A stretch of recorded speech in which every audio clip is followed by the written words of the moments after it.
Kemarin saya barusan oke. Kemarin banyak sekali yang saya harus lanjutkan. Saya hari ini cepat sekali, kalau enggak bisa berlanjut-lanjut. Yuk kita lanjut langsung aja. Yuk. Yuk, kemarin hari ini saya ingin mengajarkan mengenai bagaimana lahir baru. Karena kita tahu bahwa daging dan darah tidak masuk kerajaan surga. Jadi bagaimana kalau ada orang-orang atau anak-anak Tuhan yang masih melakukan keinginan daging, jangan harap dia akan dirapture. Karena kita akan disempurnakan hari demi hari sampai menjadi yang tidak bercacat celah, sehingga engkau akan dijemput Tuhan karena menjadi anak Tuhan. Karena kalau Tuhan berkata, orang yang hidup di dalam daging itu berarti roh Tuhan tidak ada padanya. Kalau roh Tuhan tidak ada dalam padanya berarti bukan anak-anak Tuhan. Berarti kalau roh Tuhan ada padaku berarti kita anak Allah. Yuk kita lanjut ya. Terus kita bicara bagaimana sih Bu lahir baru itu apa? Yuk kita mau belajar bagaimana kita hidup dengan lahir baru itu apa. Yuk kita lanjut. Yohanes 3 ayat 3 sampai 6, Yesus berkata, aku berkata kepadamu, sesungguhnya jika seorang tidak dilahirkan kembali, ia tidak dapat melihat kerajaan Allah. Maka kata Nikodemus kepadanya, bagaimanakah mungkin seorang dilahirkan kalau ia sudah tua?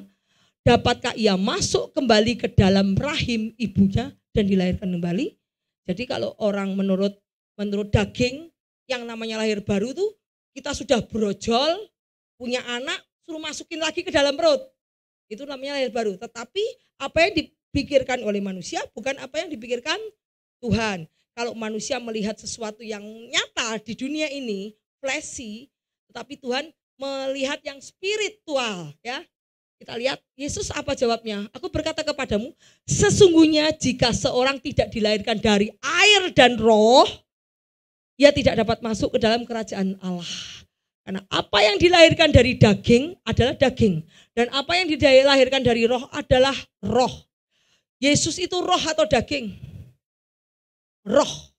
Jadi kalau kamu mau ketemu Yesus, kamu tidak bisa ketemu dengan daging. Kamu harus hidup secara roh supaya ketemu dengan Yesus, ya. Kita lihat ayatnya di sini. Jadi siapa yang ada di dalam Kristus itu adalah ciptaan baru, yang lama sudah berlalu, sesungguhnya yang baru sudah datang. Jadi apa yang menjadi ciptaan baru itu, perbuatan kita yang lama itu sudah tidak kita lakukan lagi. Karena apa? Kita sudah mengenal Kristus. Mengenal Kristus maksudnya apa? Kita sudah mendengar firman. Betul? Kalau dulu sebelum kita dibaptis, sebelum kita ke gereja, sebelum kita memutuskan dibaptis dan kita mengaku Yesus sebagai Raja, kita kumpulannya dengan orang-orang dunia, di mana orang-orang dunia pernah baca Alkitab enggak? Orang dunia mana bisa baca Alkitab? Dia tidak bisa baca Alkitab, tidak pernah baca Alkitab. Tapi pada saat kamu memutuskan dirimu dibaptis, kamu sudah mengenal Kristus, dan Kristus itu adalah firman Allah. Pada saat kamu mengenal firman Tuhan dan kamu melakukan firman Tuhan, kamu sudah lahir baru. Tapi kalau kamu belum melakukan firman Tuhan, kamu masih dalam hidupmu yang lama. Apakah Tuhan berkata tidak mungkin seorang anggur anggur yang lama diletakkan kepada kantong yang baru. Ngerti gak? Jadi anggur yang lama di kantong kasih anggur yang baru dikasihkan kantong yang lama, bisa gak? Kalau kantong yang lama jebol. Tetapi anggur yang baru diberikan kantong yang baru. Itulah, jadi pada saat engkau lahir baru, engkau memutuskan untuk menerima Yesus sebagai juru selamatmu, kamu harus mengenal dia melalui firman. Pada saat engkau mendengar firman dan engkau melakukannya, engkau lahir baru. Ya, kita lihat bagaimana lahir baru, Bu. Lahir baru itu seperti kepompong, seperti ulat. Kita tahu pada saat kamu dibaptis, oh saya mau menerima Tuhan sebagai Tuhan. Kamu seperti telur. Mulai dari telur telur ulat. Ya. Kamu tuh seperti telur ulat. Kamu dibaptis, oke, kamu seperti telur ulat. Kemudian kamu menetas menjadi ulat, betul ya? Ulat kamu makan segalanya. Ulat tuh makan enggak? Makan. Ulat makan. Kamu makan firman. Pada saat kamu menetas ke lahir baru, kamu makan firman Tuhan. Apakah kamu tidak mendengar setiap minggu di sini? Ini semua maaf ya, bukan kata Bu Ida. Ini semua firman loh. 1 Yohanes, 2 Korintus, 1 Petrus, Efesus, ini bukan kata Bu Ida. Ini adalah kata Tuhan, firman. Yang di dalam di LED ini adalah firman Tuhan. Pada saat engkau dibaptis, engkau ke gereja, engkau mendengar firman, itu kamu adalah makan. Seperti seorang seekor ulat. Kamu dari telur, kemudian kamu menetas menjadi ulat. Kemudian setelah kamu lahir baru, kamu menetas seperti ulat, kamu makan. Ulat tuh makan semua. Kamu makan banyak firman. Setiap minggu kamu makan banyak firman. Kamu beribadah, kamu pujian penyembahan, kamu persekutuan, makan firman lagi. Terus makan firman. Pada saat itu engkau akan dibawa kepada kepompong ya. Kepompong. Lebih lama kamu jadi ulat. Karena ulat itu harus makan firman, makan ini. Terus. Kemudian kamu dibawa ke kepompong. Kepompong itu apa? Pemurnian, api. Pada saat kamu menjadi kepompong, kamu bisa bergerak enggak? Tuhan, aku terhimpit. Setelah dia makan firman, kamu jadi kepompong terhimpit. Dihimpit, enggak bisa bergerak, enggak bisa ke sini, enggak bisa kemana. Tapi ingat, yang di otakmu apa? Firman, betul. Karena kamu sudah makan firman, yang di otakmu apa? Firman. Pada saat kamu jadi kepompong terhimpit, kamu dikucilkan orang, dihina orang, kamu tidak bisa berbuat apa-apa di luar kendalimu. Pada saat kepompong itu bisa minta tolong orang atau pergi kemana-mana enggak? Kepompong itu kamu seperti diikat oleh dunia ini, oleh semuanya kamu diikat dan kamu tidak bisa apa-apa. Saat itu yang ada di otakmu adalah firman. Pada saat kamu surrender sama Tuhan, saatnya tiba, Tuhan akan lepaskan kamu dari masalah kepompong ini. Pada saat kepompong itu adalah ujian bagi imanmu, di mana kamu diikat selama waktu Tuhan. Pada saat waktunya tepat, kamu sudah siap, kamu menjadi lepas. Pada lepas kamu jadi apa? New creation, makhluk yang baik, pribadi yang baik, yaitu ciptaan baru di dalam Kristus, ciptaan baru yang indah. Makanya saya dilihat di sini ini adalah gambar-gambar kupu-kupu. Ibu Ida tuh kok iseng naruh kupu-kupu? Enggak, saya enggak iseng. Ada artinya itu. Itu ada artinya. Itu adalah tanda bahwa anak-anak Tuhan menjadi new creation, ciptaan yang baru di dalam Tuhan. Kenapa? Karena yang lama sudah ditinggalkan. Hidup yang lama sudah ditinggalkan di kepompong. Pada saat di kepompong itu pikiran yang lama sudah ditinggalkan semua. Kamu hanya berserah ke Tuhan akan membuat kamu tidak bisa berbuat apa-apa dan berserah. Saat kamu berserah, saat kamu lihat kekuatan Tuhan nyata, kamu akan diangkat sama Tuhan dan kamu menjadi ciptaan baru. Wow, pada saat kamu ciptaan baru, kamu akan terus, Tuhan akan membuat kamu naik dan makin naik. Sehingga kamu mempunyai karakter ilahi, karakter bapaknya. Tidak mungkin toh, seorang bapak sama anak karakternya berbeda, mungkin enggak? Seorang anak pasti akan meniru, copy karakter bapaknya. Kalau bapak kita setan, karakter kita setan. Tapi kalau Bapak kita, Tuhan Yesus Kristus, karakter kita akan Tuhan Yesus. Makanya kalau bilang, kamu anak Tuhan, kamu anak Yesus, ya saya anak Yesus. Lihat buahnya. Apakah buahnya sesuai dengan karakter Yesus? Kalau buahnya masih bohong, masih melawan, masih bandel, enggak yakin itu karakter Yesus, belum. Kamu masih dalam old creation, masih dalam pribadimu yang lama. Kalau kamu menjadi anak-anak Allah, kamu akan menjadi new creation yang sesuai dengan karakter Kristus. Ya, itulah artinya kepompong. Jadi kepompong itu semua makan. Dan pada saat Tuhan membawa kamu ke api, kamu tidak bisa berbuat apa-apa. Saat kamu hanya berserah, tidak bisa apa-apa. Kamu tidak bisa melakukan segala sesuatu dengan pikiranmu, dengan kemampuanmu, karena kamu terikat. Saat kamu surrender, saat itu Tuhan akan membentuk kita menjadi yang Tuhan mau. Bejana yang Tuhan mau, menjadi kupu-kupu yang Tuhan mau, yang indah. Ya, padahal tadinya jelek. Tadinya cuma ulet-ulet tok ya. Lihat nih, 1 Petrus 1 ayat 23.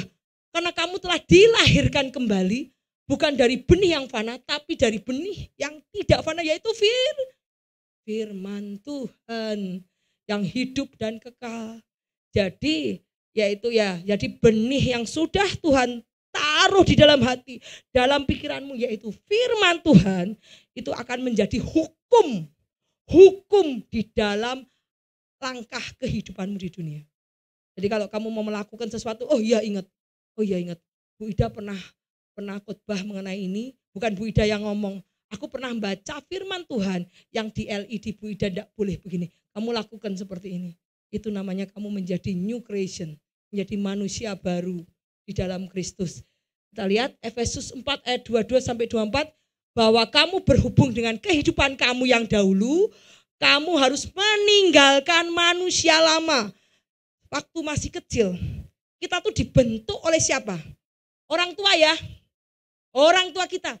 Kita dibentuk oleh siapa? Teman ya. Pergaulan kita, betul. Kalau pergaulanmu buruk, mempengaruhi kamu, pasti buruk. Tapi kalau kamu pergaulanmu dengan orang-orang yang hidupnya dalam Tuhan, pasti kamu juga terpengaruh pikiranmu. Makanya di sini bilang kamu harus meninggalkan kehidupan kamu yang lama. Apalagi kalau orang tuamu belum mengenal Tuhan, belum mengenal Kristus. Waduh, itu yang diadoptasi ke dalam dan masuk ke dalam pikiran anak-anakmu apa? Pikiran daripada orang tua, pikiran dari dunia, tradisi, betul ya? Kepercayaan masuk semua, benar gak? Padahal itu kalau kita pelajari bertentangan dengan Alkitab. Dan itu masuk ke dalam kita sejak masih kecil. Termasuk kepada siapa kita bergaul, kita berteman. Itu semua masuk. Tetapi ingat, kita sudah tinggalkan semua, kita berteman dengan firman. Kita berteman dengan Kristus, yaitu firman Tuhan, yaitu Allah sendiri. Pada saat kita berteman dengan firman, benih yang sudah dimasukkan ke dalam otak, mindset, buang, iris. Benih yang dimasukkan oleh orang tua, teman, saudara, siapa, adat, istiadat, tradisi, kepercayaan nenek moyang, itu diiris semua. Dihapus, diganti dengan firman. Itu namanya kamu menjadi new creation, manusia baru di dalam Kristus ya. Kita lihat bahwa kamu berhubung dengan kehidupan kamu yang dahulu, kamu harus meninggalkan manusia lama yang menemui kebinasaannya oleh nafsunya yang menyesatkan, supaya kamu dibaharui dalam roh dan pikiran. Jadi kalau misalnya contoh surga di telapak kaki ibu, ada enggak di Alkitab? Ada enggak? Masa surga di telapak kaki ibu? Pak Budi kemarin baca di Alkitab enggak ada surga. Padahal kamu dilihat, oh surga ada di telapak kakinya ibu. Ya, maaf kalau ibunya hidupnya enggak benar gimana? Maaf ya, kalau bapaknya perampok gimana? Apakah surga di telapak ibunya perampok, penipu, pencuri? Apakah surga di telapak kaki ibu? Itu contoh seperti itu yang ditanamkan dari kecil kepada anak-anak. Itu harus kamu iris semua, ganti dengan firman. Kamu akan menjadi manusia baru. Ya, kita lihat, kamu harus dibarui dalam roh dan pikiran. Dan mengenakan manusia baru yang telah diciptakan menurut kehendak Allah dalam kebenaran dan kekudusan. Kalau kamu mendengar benih dari orang-orang yang tidak mengenal Kristus, kamu tidak akan kudus. Karena orang-orang yang tidak mengenal Kristus tidak mempunyai kekudusan. Karena mereka adalah daging. Daging dengan kekudusan sangat bertentangan. Tidak mungkin, itu sangat tidak mungkin. Kita lihat ayatnya di sini ya. Kita lihat gambar itu, gambar dua ini nggak kelihatan ya, kecil banget. Kita lihat bahwa the old man itu Adam. Adam ini adalah the new man. Pribadi yang baru adalah Kristus. The old man Adam itu adalah soul. Yang sini adalah soul. Soul itu jiwa, spirit. Nah, secara Adam itu secara Mind itu pikiran, emosi, kehendak. Yang spirit itu natural life dan flesh. Jadi ini hidup secara, ini hidup secara natural dan flesh, nature. Kalau Kristus, ini hidupnya, jiwa kita akan menjadi seperti Kristus. Mind, pikiran kita seperti pikiran Kristus. Apa yang kita pikirkan seperti pikiran Kristus. Emosi kita seperti Kristus. Kenapa emosinya?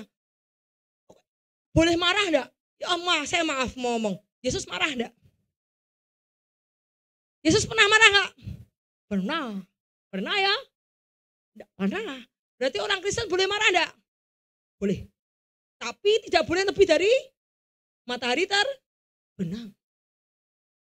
Jadi kita lihat seperti Kristus. Kristus boleh marah ya? Kristus menangis enggak? Nangis. Ya. Saat Maria, oh Yesus, kenapa kau tidak datang lebih awal? Seandainya kau datang lebih awal, Lazarus tidak akan mati, betul ya?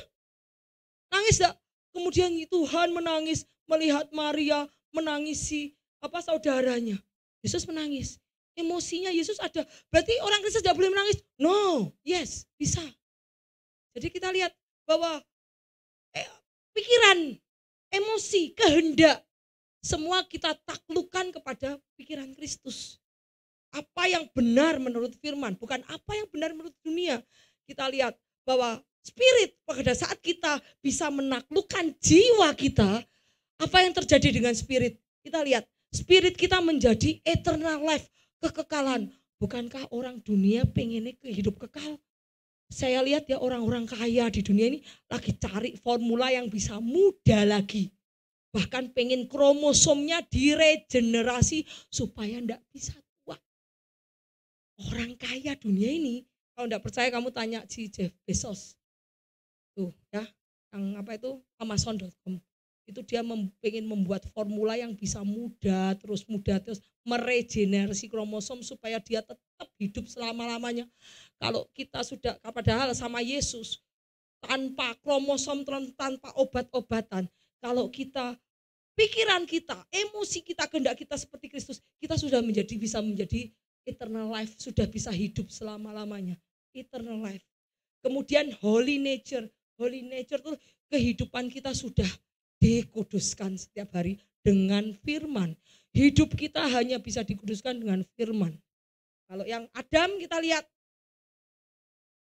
mind, pikiran, emosi, kehendak kita bukan lagi melalui Kristus, tetapi menurut dunia, menurut orang, sehingga dari Adam hanya mengalami natural life dan flesh. Natural life itu hidup, kerja keras, berumah tangga, mati. Kerja keras, berumah tangga, cari duit, mati.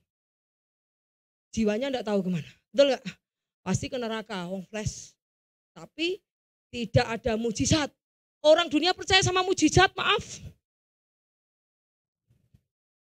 Hanya orang yang hidup dengan spirit percaya mujizat. Karena hanya Kristus yang bisa membuat mujizat. Orang dunia tidak bisa mujizat. Ngerti ya? Jadi natural life, hidup biasa-biasa saja. Pada saat kamu mau hidup yang luar biasa, kamu harus menjadi new creation. Menjadi hidup seperti Kristus. Maka semua yang kamu butuhkan akan ditambahkan. Maka mujizat-mujizat akan terjadi. Maka pekerjaan terobosan akan terjadi. Maka janji-janji Tuhan akan terjadi. Pada saat kamu melakukan hidup seperti kehidupan Kristus. Ya, kita lanjut. Kita lanjut yuk. Yuk lanjut. Nah kita lihat nih. Kemudian lahir baru dengan apa? Bu, bagaimana saya mau lahir baru? Satu, lahir baru adalah baptis oleh air, oleh roh, dan oleh api. Ya, kita lihat pada saat engkau lahir baru, engkau mau dibaptis dirimu oleh air, oleh Roh Kudus, dan api. Api itu belakangan. Api itu pemurnian. Pada saat kau menyerahkan dirimu dibaptis, kamu sudah berubah. Yang identitasmu menjadi hamba, tadinya hamba dosa, menjadi anak. Ya, kita lihat nih, di sini tidak ada ya. Oh, yang satu. Oh, ya, yang satu, yang tadi. Nanti ada. Aku membaptis kamu dengan air. Sebagai identitas baru dalam Kristus adalah sebagai anak. Kenapa pada saat kau menyerahkan dirimu sebagai dibaptis, kamu yang tadinya hamba dosa menjadi budak dosa, kamu menjadi angkat sama Tuhan menjadi anak. Wow. Yang tadinya kamu tidak punya hak, kamu menjadi punya hak atas kerajaan surga. Kita lihat ayatnya, aku membaptis kamu dengan air tanda pertobatan. Tetapi ia yang datang kemudian daripadaku lebih berkuasa daripadaku. Aku tidak layak melepaskan kasutnya. Ia akan membaptiskan kamu dengan Roh Kudus dan api. Jadi yang membawa kamu ke api siapa? Yesus. Yang mengirimkan Roh Kudus siapa? Yesus. Bukankah Yesus berkata, jangan khawatir, aku tidak akan meninggalkan kamu sebagai yatim piatu, tetapi aku akan meninggalkan kau seorang penolong yang akan menyertai kamu, yaitu Roh Kudus. Siapa yang ngomong? Yesus. Wow. Yesus. Jadi Yesus yang akan membaptis kamu dengan Roh Kudus dan dengan api. Ya, bukan kata Bu Ida, ini ada ayatnya. Kita lihat Efesus 2 ayat 1 ayat 9. Kamu dahulu sudah mati. Kamu tuh dianggap mati sama Tuhan. Pada saat Tuhan ngajar supaya kamu hidup, padahal kita semua hidup enggak? Secara jasmani yes, kita hidup di depan Tuhan. Tetapi secara rohani, Tuhan melihat kita tuh mati. Roh kita tuh mati. Lihat nih. Kamu dahulu sudah mati karena pelanggaran dan dosa-dosamu. Kamu hidup di dalamnya karena kamu mengikuti jalan dunia ini. Pada saat kamu mengikuti jalan dunia, kamu dianggap Tuhan apa? Mati. Lihat. Karena kamu menuruti penguasa kerajaan angkasa. Siapa penguasa kerajaan angkasa? Setan. Pada saat kamu mengikuti dunia ini, kamu sudah menjadi hamba setan. Bukan saya yang ngomong ya. Lihat nih. Kamu hidup tapi karena kamu mengikuti jalan dunia ini, kamu mentaati penguasa kerajaan angkasa, yaitu roh yang sekarang sedang bekerja di antara orang-orang durhaka. Jadi kalau kamu tidak mentaati firman, tapi kamu lebih mentaati orang dunia, itu berarti kamu sedang mentaati kerajaan setan. Berarti kamu bukan anak-anak kerajaan Allah. Yuk kita lihat lanjutnya. Sebenarnya dahulu kami juga terhitung di antara mereka ketika kami hidup dalam hawa nafsu daging dan menuruti kehendak daging dan pikiran kami yang jahat. Terus pada dasarnya kami adalah orang-orang yang harus dimurkai sama seperti mereka yang lain. Tetapi Allah yang kaya dengan rahmat dan kasih-Nya yang besar yang dilimpahkan kepada kita telah menghidupkan kita bersama-sama dengan Kristus. Sekalipun kita telah mati oleh kesalahan kita. Dan oleh kasih karunia kamu diselamatkan. Ya. Dan dalam Kristus Yesus Ia telah membangkitkan kita dan memberikan tempat bersama-sama dengan Dia di surga. Jadi kamu sudah diambil dari budak dosa, diadopsi sebagai anak. Pada saat kamu diadopsi anak, kamu sudah berhak atas kerajaan surga. Ya, kemudian supaya pada masa yang akan datang, Ia menunjukkan kepada kita kekayaan kasih karunia yang melimpah sesuai dengan kebaikannya terhadap kita dalam Kristus Yesus. Oleh sebab kasih karunia kamu diselamatkan bukan oleh hasil usahamu sendiri, tetapi kasih karunia itu karena pemberian Allah. Bukan hasil pekerjaanmu. Jangan ada yang sombong. Kalau kamu lebih rohani, tidak boleh sombong. Tetapi kamu harus mengajar orang untuk lebih rohani. Jangan sampai ngomong, aku tidak mau orang lain lebih rohani dari aku. Oh enggak, itu kamu dosa. Tapi kamu harus membuat orang-orang itu terbuka mata rohaninya. Ya, kita lihat. Tetapi sekarang setelah kamu dimerdekakan dari dosa dan setelah kamu menjadi hamba Allah, kamu baru memperoleh buah yang membawa kamu kepada pengudusan. Jadi pada saat kamu dipimpin oleh Tuhan, menyerahkan diri pada Tuhan, kamu akan dibawa ke pengudusan. Sebelum itu kamu harus makan firman dulu. Jadi ulet dulu. Ulet tuh makan segala. Kepompong bisa makan enggak? Kepompong tidak bisa makan. Tetapi ulet rakus enggak? Kamu makan firman sebanyak-banyaknya, kamu akan dibuat jadi ulet. Begitu ulet selesai, masa trial api selesai, kamu akan naik. Kayak butterfly kupu-kupu. Kita lihat bahwa kamu akan beroleh yang membawa kamu ke pengudusan. Setelah kamu dikuduskan, kamu hidup kekal. Sebab upah dosa adalah maut, tetapi kasih karunia adalah hidup yang kekal dalam Kristus Yesus. Ya, sebelum kita baptis, kita ada di jalan ini. Setelah kita baptis sudah kita keluar dari jalan yang lama, kita dimasukkan ke new life, hidup yang baru sama Tuhan. Kita lihat bahwa baptis itu adalah baptis itu adalah mengubur.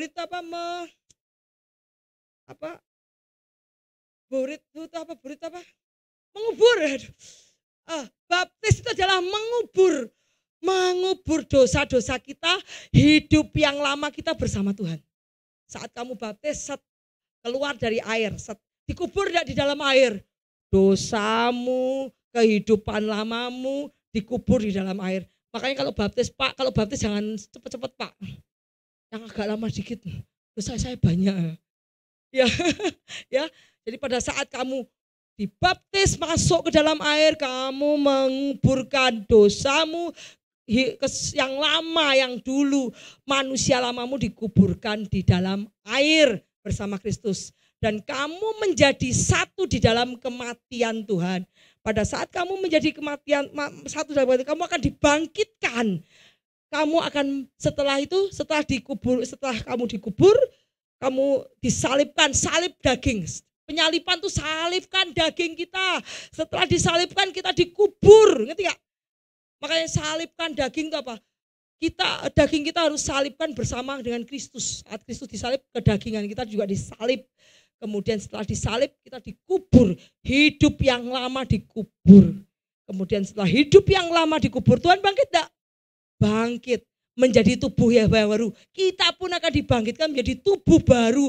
Karena tubuh yang lama udah dikubur. Dalam baptisan dikubur. Perbuatan kita yang lama, pikiran kita yang lama dikubur. Kita bangkit lagi menjadi pikiran yang baru, tubuh yang baru di dalam Kristus yang dimurnikan. Nah, kemudian kita akan disanctify. Sanctify itu dikuduskan. Dikuduskan tiap hari lewat apa? Firman. Pada saat kamu melakukan, kamu kurang di dalam satu sisi. Wah, aku kurang satu sisi. Kamu lihat firman, dibereskan. Kamu kurang lagi di dalam satu sisi, dibereskan. Bereskan. Kamu akan menjadi sempurna dalam Tuhan, dalam firman. Karena tindakanmu yang lama akan ditegur oleh firman. Tindakanmu yang lama akan ditegur oleh firman. Dan kalau kamu menaati firman itu, kamu dikuduskan tiap hari. Ya, itu namanya sanctify. Yuk kita lanjut. Nah, kemudian setelah itu, setelah jadi anak Allah, kita punya apa? Kunci. Kalau kita tinggal di rumah Bapak kita dikasih kunci enggak? Hah? Kasih. Dan kalau pulang rumah gimana? Dikasih kuasa enggak? Kasih. Ya toh? Kuasa masuk, buka pintu. Hah? Makan, minum, mau apa dikasih kuasa. Pada saat kita menjadi anak Allah, kita dikasih kunci. Ya. Kunci, kita berjalan dalam otoritas kerajaan surga. Aku akan memberikan kunci. Yuk kita lihat kunci apa aja sih Tuhan yang diberikan. Yuk kita lihat. Yohanes 1 ayat 12. Tetapi semua orang yang menerima Tuhan, diberinya kuasa supaya menjadi anak Allah. Yaitu mereka yang percaya dalam namanya. Matius 16:19, kepadamu akan diberikan kunci kerajaan surga. Bayangkan, Tuhan Yesus memberikan kamu kunci kerajaan surga. Jadi kamu apapun yang kamu lakukan, kerajaan surga melakukan untuk kamu. Bayangkan, kita ngomong malaikat nuruti kita. Asik gak? Pengawal kita, malaikat-malaikat di surga, asik gak? Asik dong, asik loh. Kamu ngomong, malaikat melakukan. Kalau Tuhan ngomong, malaikat melakukan enggak? Melakukan. Kalau Yesus ngomong, malaikat melakukan. Pada saat kita dikasih kunci kerajaan surga, pada saat kita sudah lahir baru, kita dikasih kunci kerajaan surga, apa yang kita perkatakan akan dilakukan oleh malaikat-malaikat Tuhan. Karena malaikat Tuhan itu adalah pelayan-pelayanmu juga, yang akan melayani engkau di bumi ini. Wow, otoritas kerajaan surga. Maka kita lihat ayatnya. Kemudian akan kuberikan kunci kerajaan surga. Apa yang kamu ikat di dunia akan terikat di surga. Apa yang kamu lepas di dunia akan terlepas di surga. Jadi kalau kamu mau ngikat iblis, mau ngikat roh-roh jahat, itu langsung pada saat kamu mengatakan aku ikat engkau, aku perkatakan engkau ini, langsung malaikat-malaikat di surga melakukannya untuk kamu. Karena kamu dikasih otoritas, dikasih kuasa, dikasih kunci. Itu iblis paling takut, yes. Kenapa? Iblis senang kalau anak-anak Tuhan tidak tahu kalau dia punya kuasa. Tapi kalau kuasa itu kamu pakai, iblis lari daripadamu. Ngerti nggak? Jadi iblis kalau mereka ke gereja-gereja aja nggak apa-apa. Asal mereka nggak ngerti bahwa mereka punya kuasa. Kalau mereka punya kuasa, matilah iblis. Kenapa? Pada saat kamu mengucapkan kata-kata, aku punya kuasa daripada kerajaan surga, iblis sudah akan dilucuti oleh malaikat-malaikat di surga. Ya, kita lihat bahwa apa yang kuikat di dunia akan terikat di surga, apa yang kamu lepas di dunia akan terlepas di surga. Kalau kamu melepas berkat, kamu akan malaikat-malaikat juga akan melepas berkat untuk kamu. Karena malaikat-malaikat itu akan melayani kamu, ditugaskan oleh Tuhan untuk melayani manusia. Ya, kita lihat bahwa Wahyu 1 ayat 18, aku adalah hidup, aku telah mati.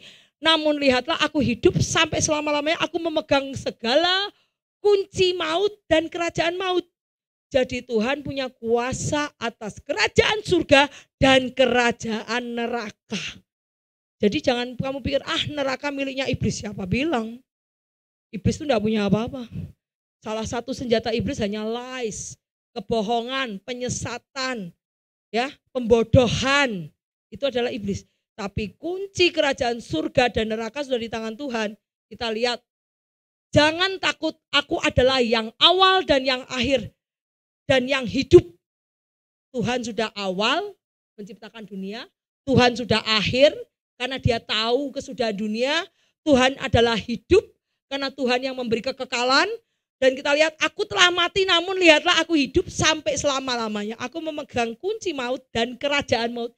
Kerajaan maut adalah kerajaan neraka aja dipegang Tuhan. Kerajaan surga dipegang Tuhan. Jadi Tuhan bisa membuat kamu masuk kerajaan surga atau bisa masuk menurunkan kamu ke kerajaan neraka. Ya, dia yang punya kuasa. Jadi heaven and hell ada di bawah kaki, di bawah tangan Tuhan, bukan di kaki ibu. Bukan di kaki ibu, tetapi kuasa atas surga, kuasa atas neraka ada di tangan Tuhan. Kita lihat bahwa kita sudah punya kuasa untuk menginjak setan, menginjak ular dan kalajengking, dan dia harus lari daripada kita. Jangan takut, enggak takut. Kalau kamu merasa kalah pun kamu berdoa, Tuhan pasti kirimkan malaikat-malaikat untuk menjagamu, untuk menyerang kau secara spiritual. Kamu hanya diam saja, yang perlu hanya berdoa. Sekarang gini, saya mau tanya, anak kecil pada saat dia pergi lari, dia digebukin sama anak tetangga, ya, anak tetangga. Dia lari kepada bapaknya enggak? Papa, aku digebukin itu sama tetangga jahat sekali, Pak. Lari ke bapaknya. Bapaknya datang, menolong enggak? Menolong enggak? Menolong kan? Sama. Itu yang akan terjadi. Saat kau digebukin oleh iblis, berdoa saja. Saat itu bapakmu akan datang memberikan pertolongan. Ya, kita lihat ayatnya lagi. Terus kita lihat ayatnya lagi. Sesungguhnya aku telah memberikan kuasa kepada kamu untuk menginjak ular dan kalajengking. Dan kuasa untuk menahan kekuatan musuh. Waduh, luar biasa. Ini lihat kuasa yang Tuhan berikan sebagai anak-anak Tuhan. Lihat. Sesungguhnya aku telah memberikan kuasa untuk menginjak ular dan kalajengking. Jadi kalau kita menginjak ular dan kalajengking, kita akan, maksudnya ular dan kalajengking bukan ular beneran ya. Jangan terus, Tuhan, Pak, Bu Ida bilang aku menginjak ular dan kalajengking. Langsung kamu ular dan kalajengkingnya diinjak beneran. Bu, ibu berbohong nih kali saya karena jarak itu apa ya?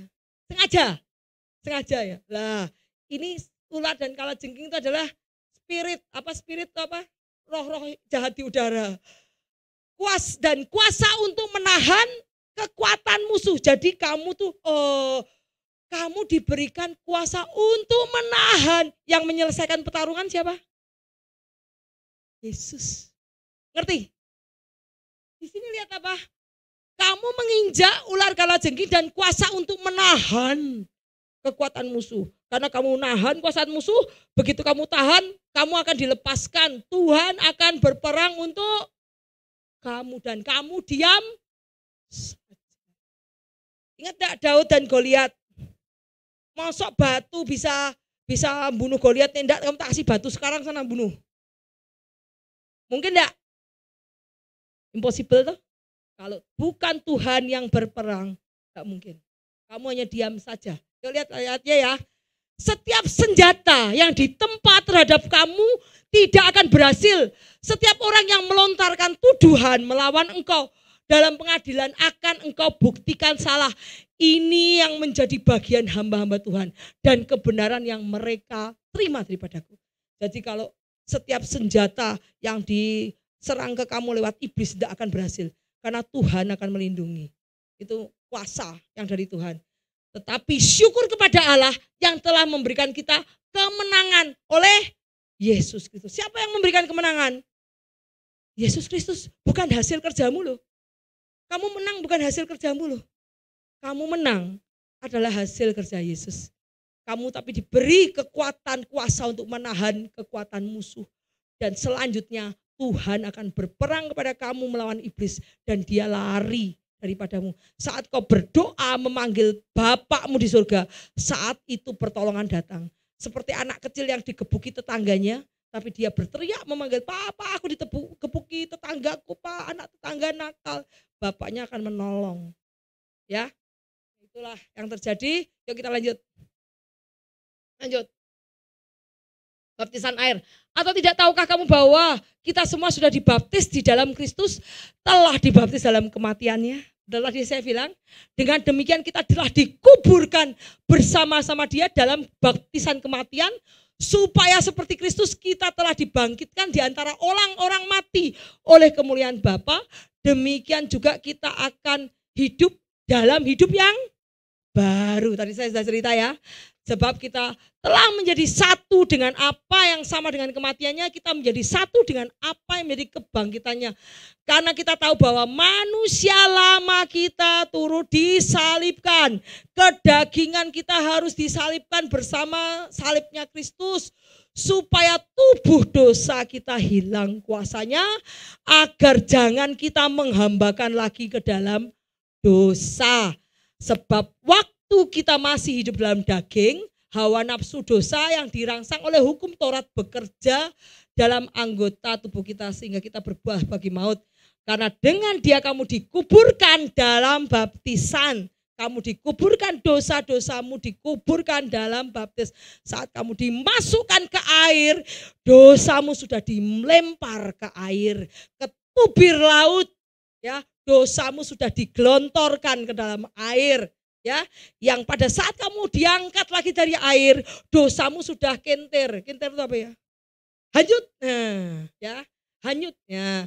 Dan di dalam dia kamu turut dibangkitkan oleh kepercayaanmu karena kerja kuasa Allah yang telah membangkitkan dari orang mati. Jadi kita sudah dibangkitkan dari tubuh dosa. Pada saat kita keluar dari air, hidup kita sudah hidup dalam Kristus.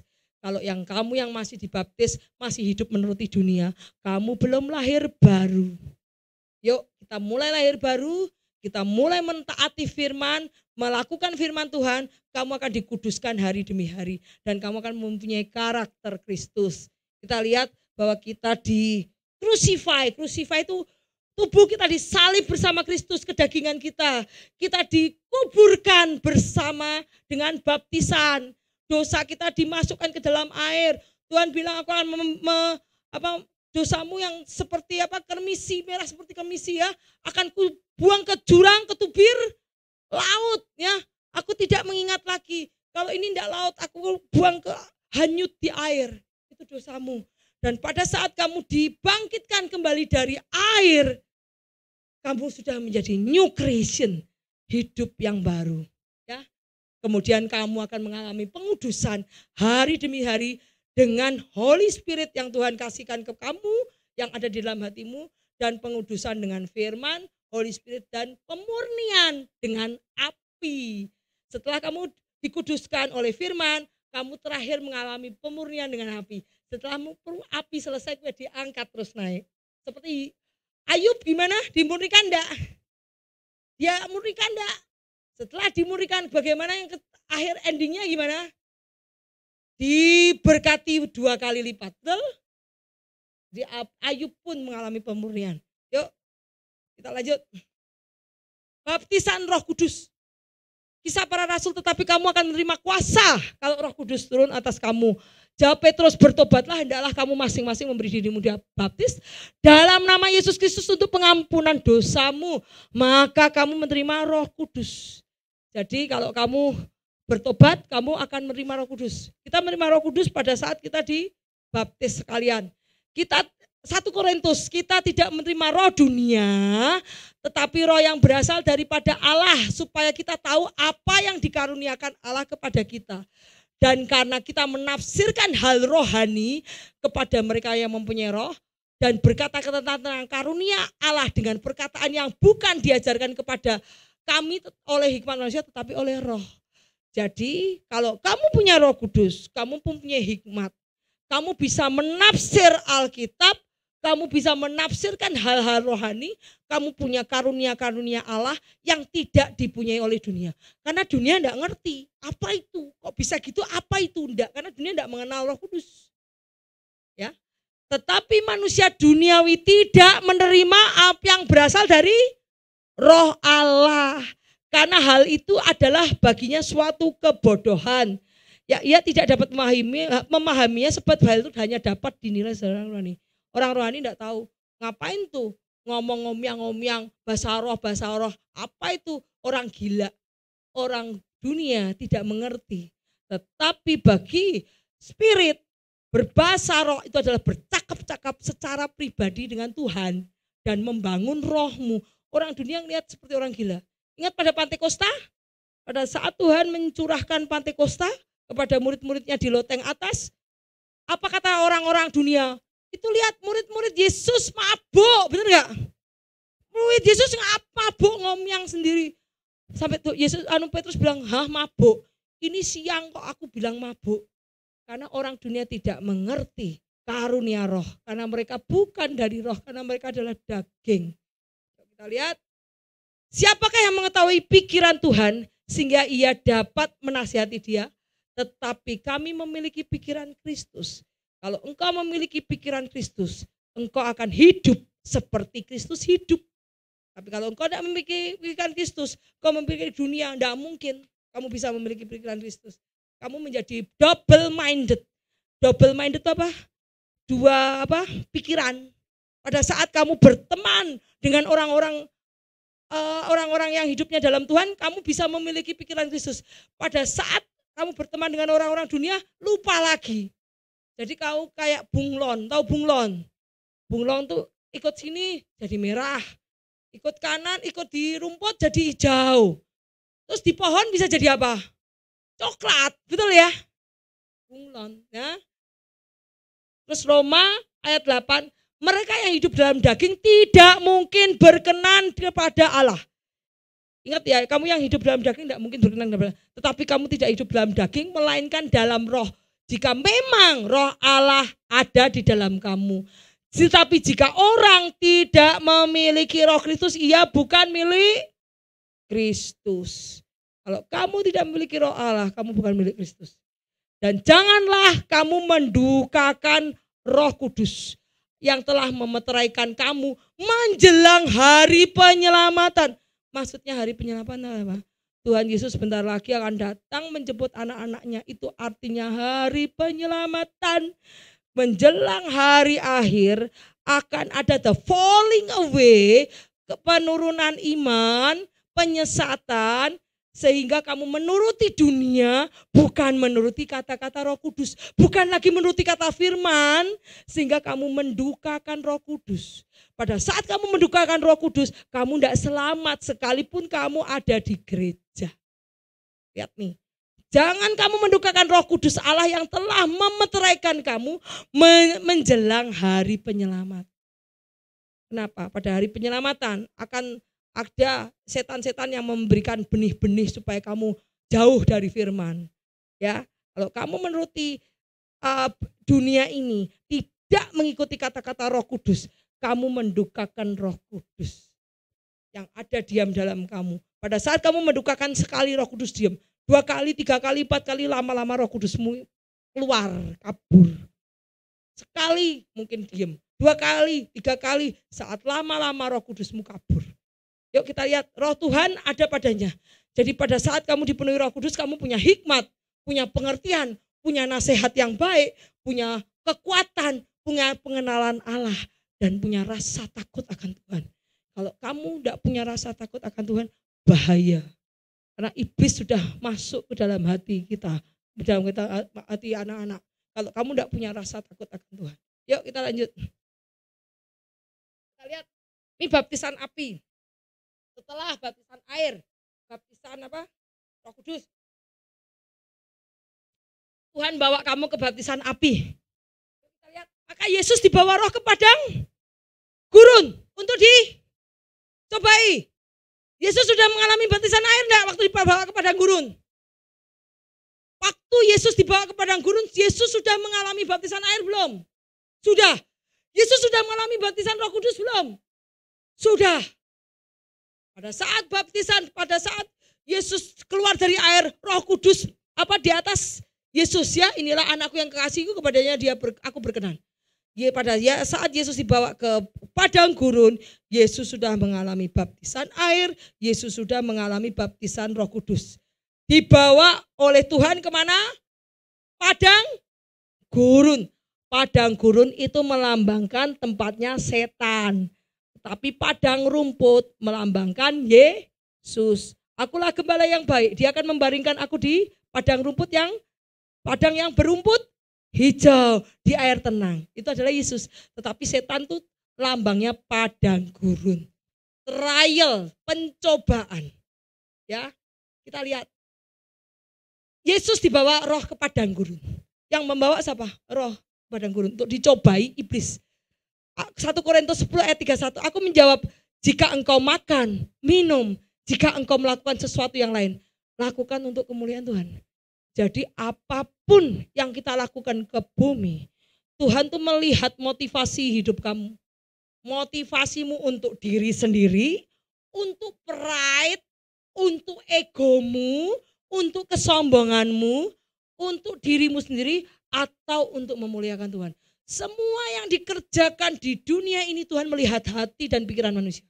Apakah yang kamu lakukan itu memuliakan Tuhan sebagai penciptamu, sebagai penyelamatmu, atau untuk mementingkan hawa nafsumu sendiri, egomu sendiri, atau kesombongan. Semua itu akan diuji sama Tuhan. Ya, lihat ayatnya. Karena tidak ada seorang pun yang dapat meletakkan dasar lain daripada dasar yang telah diletakkan oleh Yesus Kristus. Entah orang membangun di atas dasar itu dengan emas, perak, batu, permata, kayu, rumput, kering atau jerami. Ya, kayu, rumput atau jerami. Kalau sekali kelak pekerjaan masing-masing orang akan nampak karena hari Tuhan akan menyatakannya. Pada saat hari Tuhan, Tuhan, aku sudah berbuat demi namamu, aku sudah mengabarkan Injil demi namamu, aku sudah mengusir setan demi namamu, kenapa aku tidak mau angkat? Kenapa aku tidak masuk kerajaan surga? Nyahlah engkau pemberita kejahatan, karena motivasimu mengajarkan Alkitab, motivasimu berdoa, motivasimu mengusir setan untuk supaya kamu dihormati, supaya kamu sombong, supaya kamu dilihat orang, supaya kamu ditonton, dan itu untuk keangkuhanmu sendiri, bukan untuk aku. Ya kan? Ada ayatnya nih. Sekali kelak pekerjaan masing-masing orang akan nampak Karena hari Tuhan akan menyatakannya. Sebab ia akan nampak dengan api. Bagaimana pekerjaan masing-masing orang akan diuji oleh api. Jika pekerjaan yang dibangun seseorang tahan uji, ia akan menerima upah. Jika pekerjaannya terbakar, ia akan menderita kerugian. Tetapi ia sendiri akan diselamatkan, tetapi seperti dalam api. Dia diselamatkan, tetapi dan satu lagi. Kalau pekerjaanmu tidak memuliakan Tuhan, kamu akan mungkin kamu masuk ke surga tapi kamu hilang reward. Reward itu apa? Hadiah. Kenapa? Loh, kenapa aku harus ngasih hadiah kamu? Ingat loh, kamu sudah mendapat upahmu saat di dunia.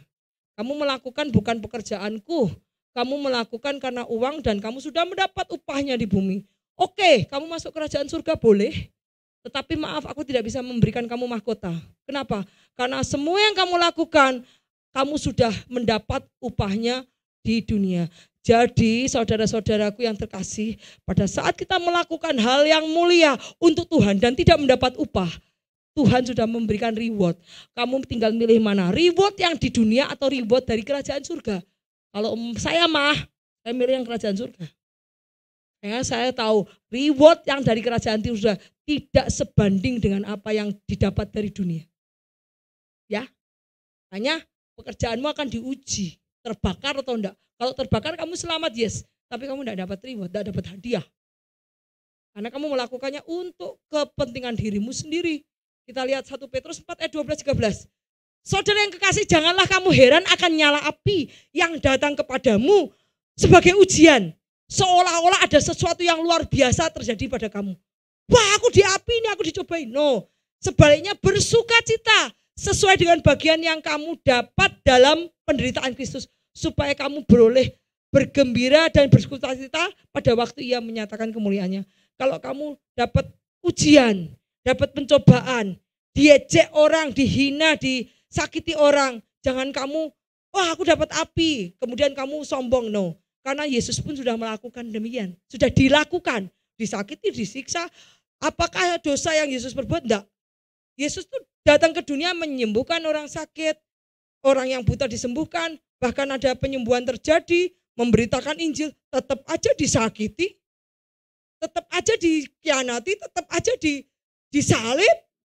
Jadi kalau Yesus aja bisa bersukacita. Dan dia bisa dia bisa bergembira pada saat dia menjadi raja. Kamu akan diletakkan di posisi yang sama seperti Yesus.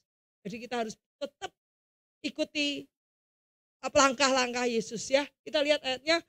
Tetapi apa yang dahulu merupakan keuntungan bagiku, sekarang kuanggap rugi. Karena Kristus. Sejak kita mengenal Kristus, kita tahu bahwa dunia ini akan dilenyapkan.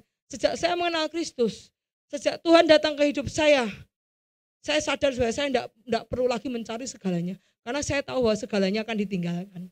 Rugi. Kalau engkau mencari semuanya tapi hidupmu sendiri akan berakhir ke dalam kekekalan, masuk ke dalam kerajaan ke dalam api, percuma. Buat apa harta yang saya kumpulkan?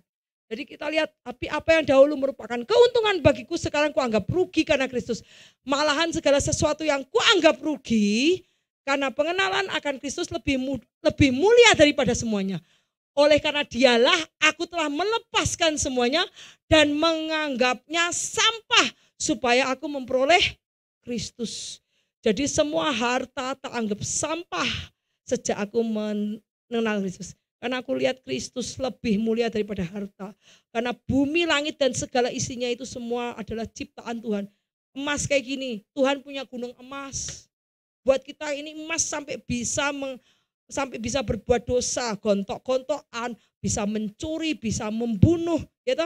Tetapi Tuhan punya harta kekayaan yang akan diberikan kepada anak-anak. Ingat berkat Abraham, Ishak dan Yakub akan diturunkan kepada anak-anaknya dan ahli waris kerajaan surga. Kita lihat bahwa dan berada dalam dia bukan menjadi kebenaran karena mentaati hukum Taurat, tetapi dengan kebenaran karena kepercayaan kepada Yesus. Yaitu kepercayaan yang Allah anugerahkan berdasarkan kepercayaan. Aku berlari-lari kepada tujuan untuk memperoleh hadiah. Yaitu saya berlari-lari untuk memperoleh hadiah. yaitu panggilan surgawi dari Allah, yaitu di dalam Kristus Yesus. Kenapa? Karena saya tahu reward saya di kerajaan surga. Karena ingat Tuhan berkata, di rumah Bapakku banyak tempat tinggal. Aku menyediakan tempat bagi kamu supaya di mana aku berada, disitulah kamu berada.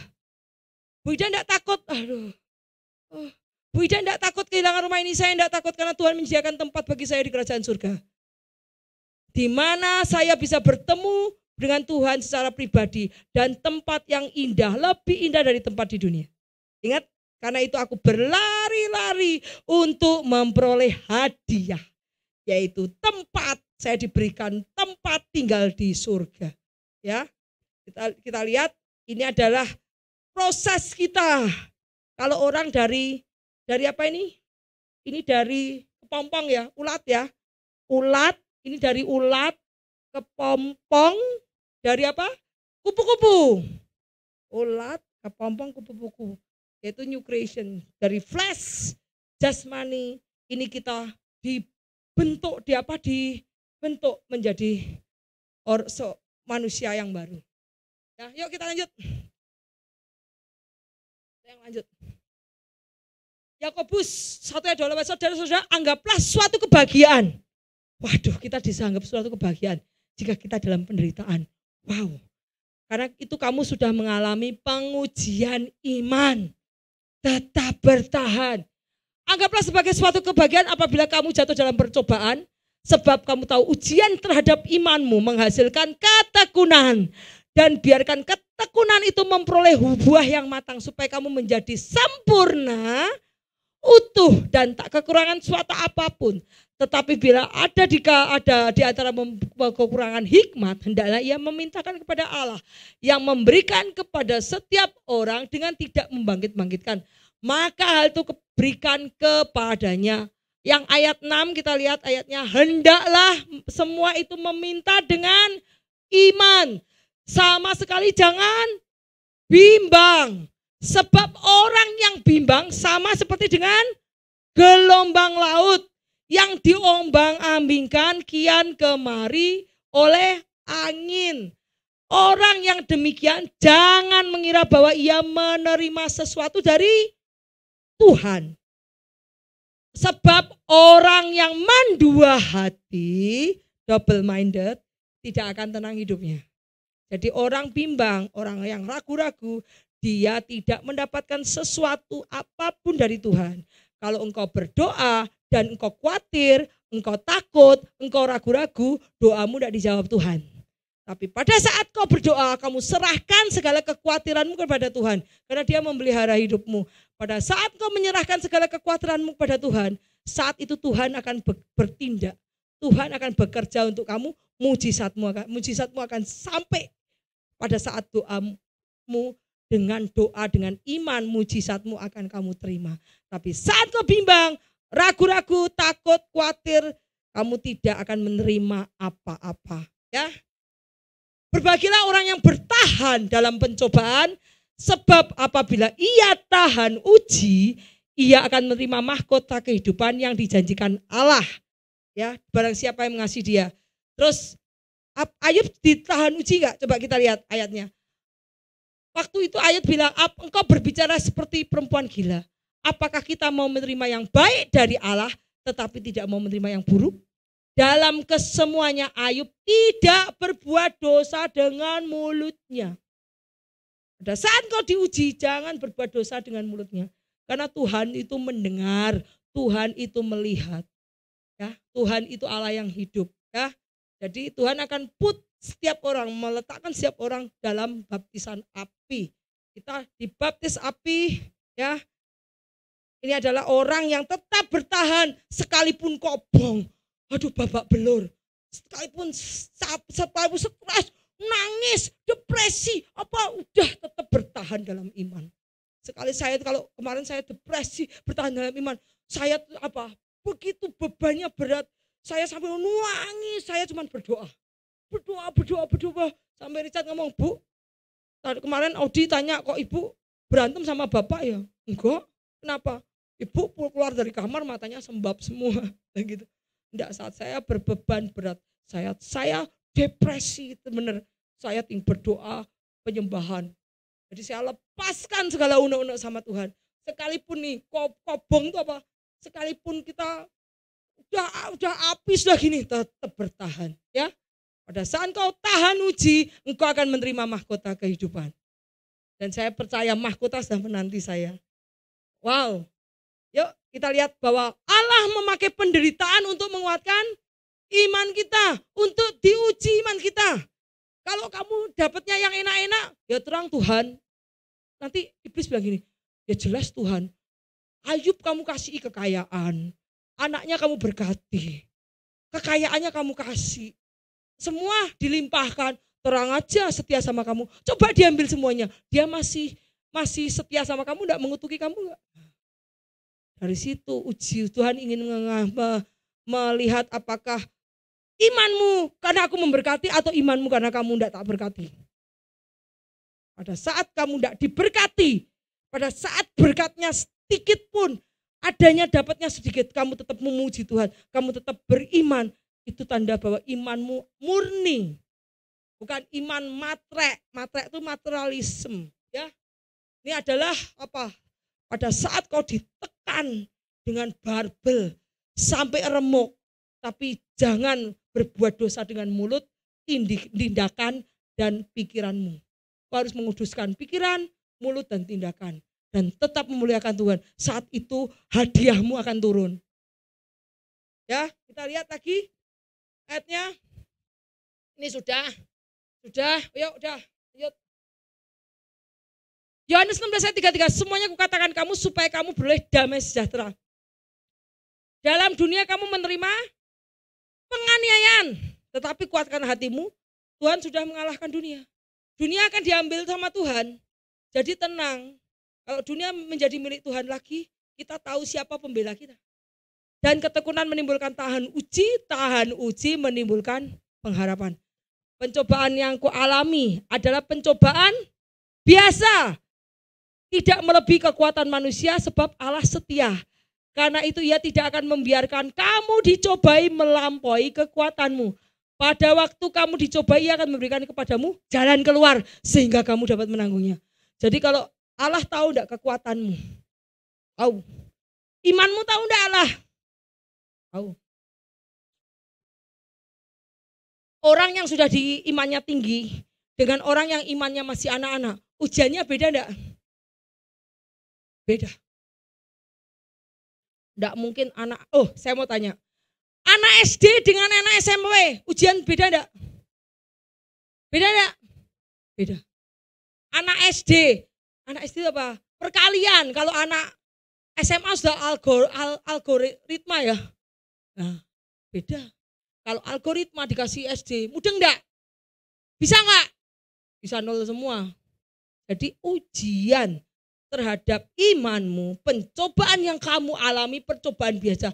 Tuhan tidak akan mencobai di luar kemampuanmu. Karena Tuhan tahu setiap anak-anaknya punya kemampuan apa. Seberapa kemampuanmu Tuhan tahu. Dia tidak akan mencobai di luar kemampuanmu. Seperti tes kepada orang SD, anak SD, SMA, beda tesnya. Ya, kita lihat.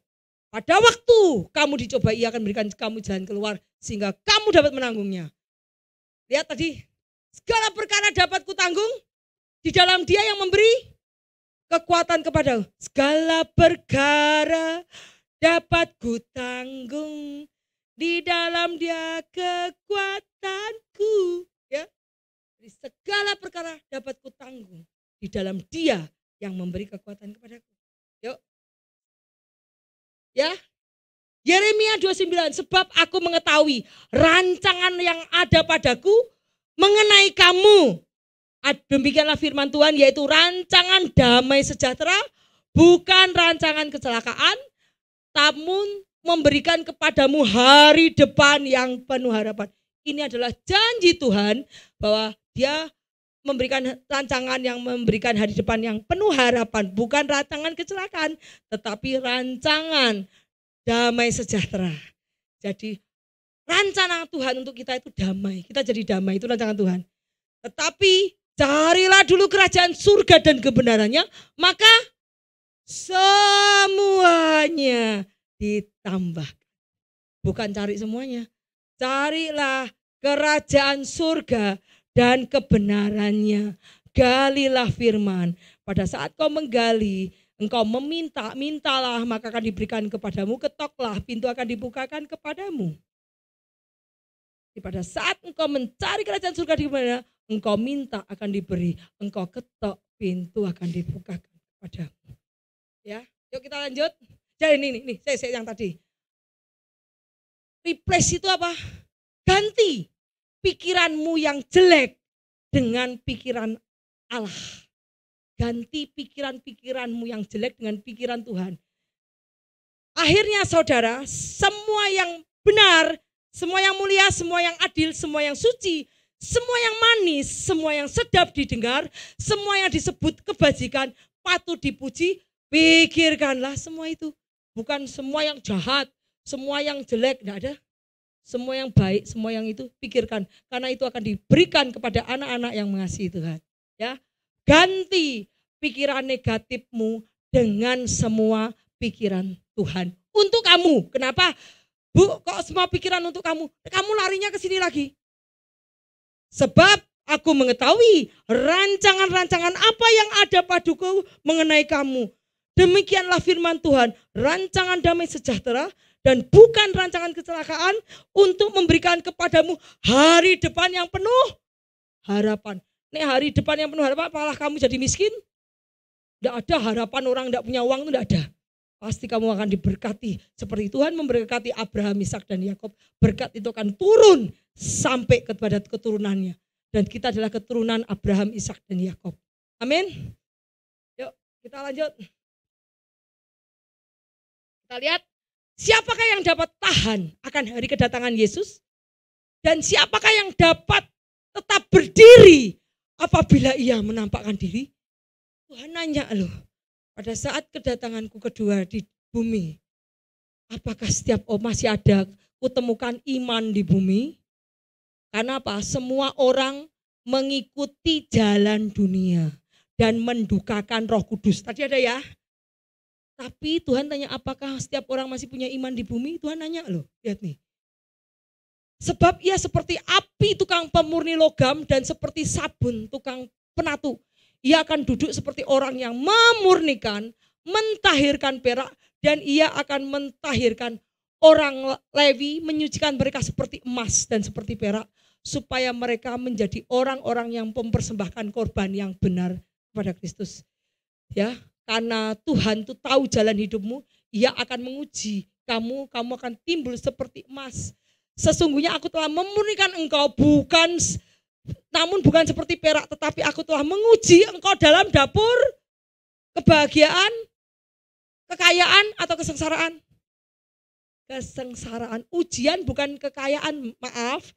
Kalau kekayaan ujian bukan dari Tuhan, itu dari si iblis. Kalau kekayaan, tetapi Tuhan akan menguji anak-anaknya di dalam dapur kesengsaraan. Supaya imanmu murni. Seperti Ayub imannya murni. Jadi kamu pecinta Tuhan bukan karena kamu diberkati. Cinta Tuhan karena kamu memang cinta Tuhan. Ya, kita lihat. Bergembiralah dalam hal ini bahwa kita harus berduka cita dalam berbagai pencobaan.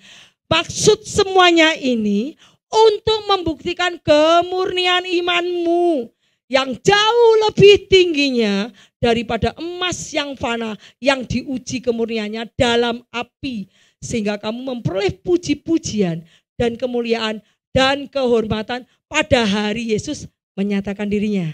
Pada saat kamu diuji di dunia lewat kesengsaraan, Tuhan akan melihat imanmu murni dan kau layak diselamatkan. Engkau akan diubah menjadi tubuh kemuliaan seperti kupu-kupu, terus terbang tinggi bersama Tuhan.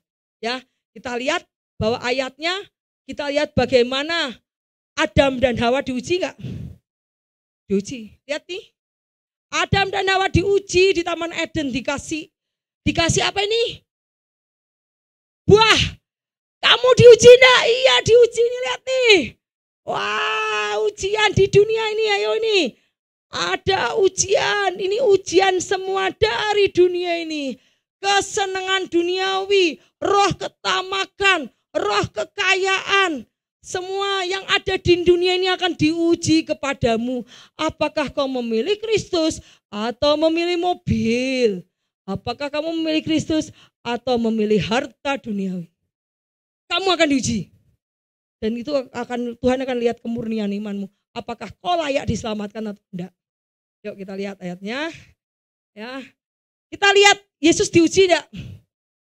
Diuji. Kita lihat Yesus diuji pada saat Yesus dibawa roh ke padang gurun. Pada saat itu Yesus dibawa roh ke padang gurun. Pertama, Yesus diuji apa? Daging, perut. Tuhan, aku tahu engkau lapar. 40 hari engkau berpuasa. Apa yang dibutuhkan orang pada saat dia puasa? Roti, makan. Ya, Pak Budi itu kalau puasa, aduh, jam sekarang asik nih. Mau pesen apa ya? Mau pesen apa ya? Ya kita ya, kalau kita puasa ya, kita puasa buka jam 5. Jam 3 saya sudah, jam berapa ya? Pesen apa? Mau makan apa ya? Mau makan apa? Ya. Sama, Yesus pun diuji. Dia diuji. Aku tahu engkau lapar. Kalau engkau tahu engkau lapar, Tuhan ubahlah batu ini menjadi roti. Tuhan bisa enggak? Tuhan mau enggak nuruti iblis? Enggak mau. Ngapain gua nuruti iblis? Iblis tuh kacungku. Iblis tuh bawahku, kok aku nuruti iblis? Kalau kamu menuruti iblis, kamu menjadi hamba iblis. Kamu nuruti kata-kata iblis, perintah iblis, kamu menjadi hambanya iblis. Tuhan mau jadi hambanya iblis? Enggak mau. Tuhan yang menciptakan iblis, ya. Keinginan daging. Tuhan dicobai dengan roti. Kemudian keangkuhan hidup. Bilang apa iblis?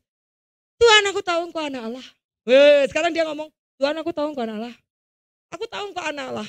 Dan aku tahu Bapak sayang sama kamu. Jika Tuhan kalau kamu mau, bisa toh Tuhan, kamu naik, kamu jatuhkan dirimu. Aku yakin malaikat-malaikat pasti menotang badanmu karena kamu anak Allah. Tuhan, setan tahu enggak kalau dia berkuasa atas malaikat-malaikat? Tahu. Setan adalah dari malaikat sendiri. Memang setan enggak ketemu Yesus waktu di surga? Ketemu. Memang Yesus enggak pelayannya, setan enggak pelayannya Yesus waktu di surga? Pelayannya. Karena Yesus yang menciptakan setan semua, malaikat-malaikat kan semua dari ciptaannya Tuhan semua. Dia tahu, dia bilang pride-nya diangkat. Tuhan, kalau engkau kan Allah, anak Allah, jatuhkan dirimu tuh di atas. Nanti kamu akan ditolong oleh malaikat. Pasti malaikat tidak mau kamu mati, pasti dijatuhkan, kamu mau ditolong malaikat. Ya toh? Kalau Tuhan bisa, mau enggak? Mau. Tapi apakah Tuhan mau menuruti iblis? Enggak. Kalau kamu menuruti iblis, kamu menjadi hamba. Kamu mematuhi iblis, kamu menjadi hamba orang itu. Tuhan enggak mau jadi hambanya iblis. Wong iblis saja ciptaannya dia, kenapa aku jadi hambanya iblis? Keangkuhan hidup, pride-mu, pride itu kesombonganmu diangkat. Kemudian yang ketiga, keinginan mata. Tuhan, kamu enggak usah, Tuhan Yesus, kamu enggak usah jauh-jauh. Aduh Tuhan, kamu datang ke dunia, aku tahu misimu, kamu menyelamatkan manusia. Kamu enggak usah jauh-jauh harus disalib. Ngapain disalib? Tuhan, kamu dikianati, disalib, dicambuk, dipaku kakinya, tangannya, disalib, dikubur lagi 3 hari. Tuhan, kowe enggak usah capek-capek disalib. Kalau kowe tak jadiin raja aja, asal kowe mau menyembah aku. Tak berikan loh Tuhan, ini loh semua keinginan mata, semua apa yang di dunia ini Yesus tak berikan ke kamu. Asal kowe menyembah aku.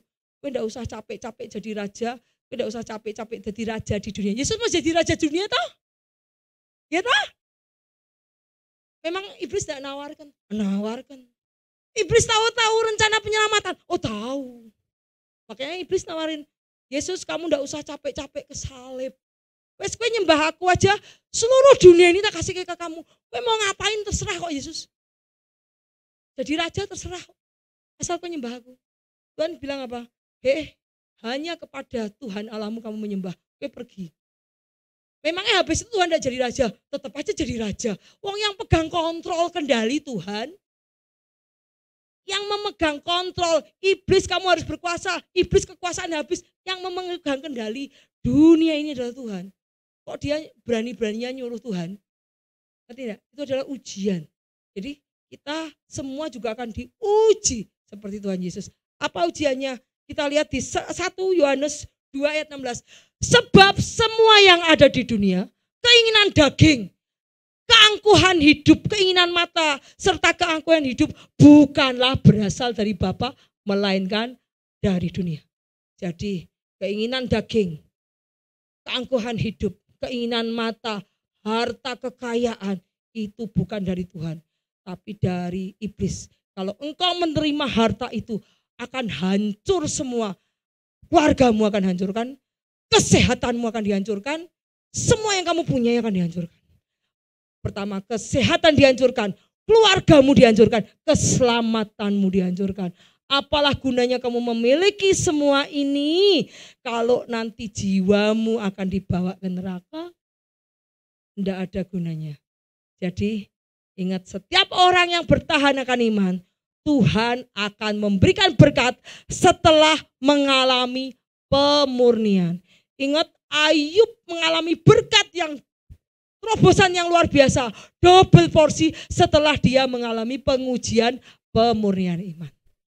Ya, pada saat imanmu, Tuhan melihat imanmu dimurnikan, engkau siap menerima berkat yang Tuhan kirimkan kepadamu.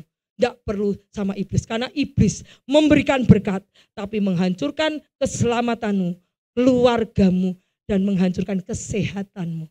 Tetapi berkat yang dari Tuhan adalah sukacita, damai sejahtera, membawa keselamatan dan kehidupan. Amin. Kita tetap bertahan dalam iman. Untuk yang minggu depan lanjut apa coba? Minggu depan apa? Ya udah, ada, tolong. Oh ya wes, nanti kita lanjut minggu depan tentang kambing domba dan